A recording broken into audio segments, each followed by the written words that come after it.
दोस्तों, मैं आज एक ऐसे विषय पे बात कर रहा हूँ जो बात करना हमको बहुत अच्छा तो नहीं लगता, पर समय रहते इस पे बात करना और कुछ इसके हिसाब से काम कर लेना एक अच्छी सोच हमारे लिए और हमारे परिवार के लिए ज़रूर होती है। तो विषय ये है कि हमने अभी जो पीरियड देखा, पेंडेमिक का पीरियड देखा, लोग हंसते खेलते अपने घर आए और उसके बाद कभी वापस काम पर नहीं गए। ऐसे कई केसेस हमने देखे हैं। उसमें हमारी उम्र के भी लोग थे, जहां पारिवारिक जिम्मेदारियां हमारी पूरी नहीं हुई थी।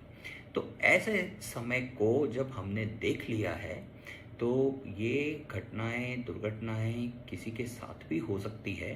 ये मान के हमको अपनी जो फाइनेंशियल अरेंजमेंट है, हमारी जो व्यवस्थाएं हैं, उसको किस तरीके से करना चाहिए, इस पे हमारी एक सोच डेवलप होनी चाहिए। और इसी उद्देश्य से मैं आज ये चर्चा कर रहा हूँ। देखिए, हम लोग जो भी काम करते हैं, 3 तरीके के काम होते हैं, ऐसा मेरा मानना है। और भी कई तरीके के हो सकते हैं, पर 3 तरीके में मोटा मोटी सब काम तीन तीन तरीके के कामों में हम बांट सकते हैं। एक लोग ऐसे होते हैं जो नौकरी करते हैं, या समझिए प्रोफेशनल हैं, सीए है, कोई डॉक्टर है, तो वो अपना खुद का जो उन्होंने पढ़ाई की है और उससे अपना काम चलाते हैं।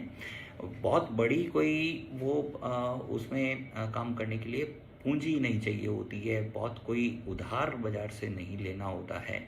तो ऐसे लोग के साथ अगर कोई ऐसी घटना हो जाए तो उनको क्या व्यवस्थाएं अपनी रखनी होती है। ऐसे लोगों को अपना एक तो इंश्योरेंस इस हिसाब से रखना चाहिए कि उनकी एब्सेंस में जो पारिवारिक उनकी ज़रूरत है, जब तक बच्चे काम पर नहीं लग जाएं, बच्चों की उम्र 23-24 साल नहीं हो जाए और वो काम पर नहीं लग जाएं, अर्निंग सोर्स नहीं हो, तब तक पारिवारिक सारी ज़रूरतें उनकी पूरी होती रहे। और वो काम पर लग जाएं तो हमारी जो स्पाउस होते हैं, पत्नी होती है, उनकी ताउम्र उसकी एक व्यवस्था प्रॉपरली हो जाए, ताकि उनको किसी दिक्कत का सामना नहीं करना पड़े। जो हमारे इन्वेस्टमेंट्स होते हैं वो भी किस तरीके से हों, उनका जो ये बाजार में उधार देने वाला जो सिस्टम है, उसमें बहुत बड़ा एक्सपोजर अगर होएगा और संभालने वाला और कहीं नहीं होएगा, हम ही सब कुछ देखते हैं, तो वो रिकवरी में बहुत भारी हमारे परिवारजन को समस्या आ सकती है। ये चीज़ हमको ध्यान में रखनी चाहिए। मित्रों, दूसरे लोग वो होते हैं जो बिजनेस कर रहे होते हैं, पर वो कहीं ना कहीं वो बिजनेस को अकेले कर रहे होते हैं। उनकी एब्सेंस में वो बिजनेस नहीं चल पाएगा। ऐसे बिजनेसेस होते हैं, मतलब बिजनेस माइनस अगर वो व्यक्ति करें तो वो जीरो हो जाएगा। तो ऐसे लोगों को भी ये जो इंश्योरेंस की व्यवस्था है वो बहुत अच्छी तरीके से करके रखनी चाहिए, जैसा मैंने बताया। और साथ ही साथ इनको बहुत बड़ी लाइबिलिटीज़, बैंक के लोन, अपने प्रॉपर्टीज़ को मॉर्गेज रख के बैंक के लोन, ये बहुत लंबा चौड़ा नहीं रखना चाहिए। समय समय पर उनको रिव्यू करते रहना चाहिए।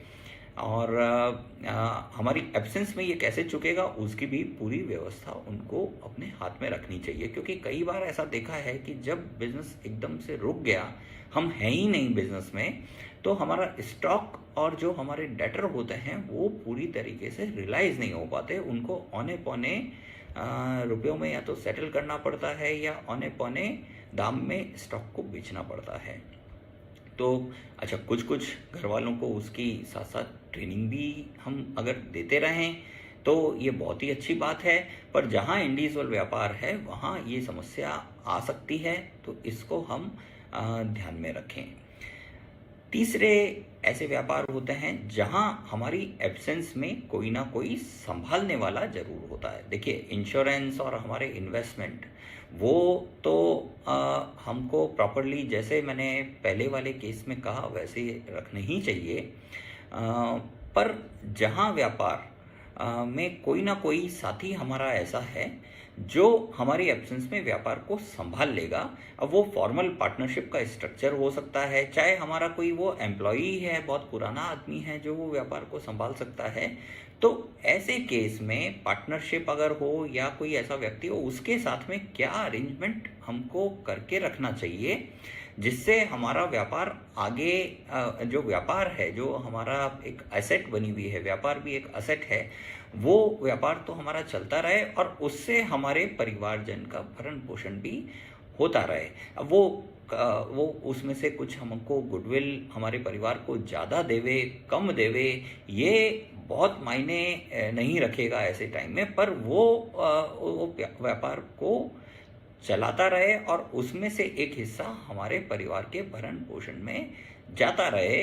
इसकी हमको कुछ कानूनन लिखा पढ़ी करके, या तो पार्टनर है तो पार्टनरशिप डीड उस तरीके से बननी चाहिए, और पार्टनर नहीं है तो भी हमको इसकी व्यवस्था और लिखा पढ़ी कुछ इस तरीके से करके रखनी चाहिए कि एक हिस्सा हमारे परिवार को मिलता रहे, हमारे परिवार का भरण पोषण उससे चलता रहे।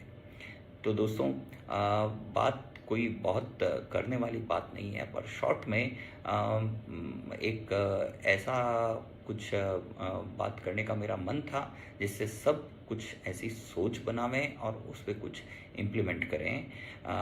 ये जो इवेंट होते हैं ये तो हमारे हाथ में नहीं है, पर इवेंट का भय, शायद हमारी व्यवस्थाएं सब अनुकूल हो तो इवेंट का भय हमारे दिमाग में थोड़ा सा कम रहता है और हम और खुल के काम कर सकते हैं और खुशी से रह सकते हैं। बहुत ज़्यादा इसमें हमको चिंता नहीं होगी, ऐसा मेरा मानना है। धन्यवाद।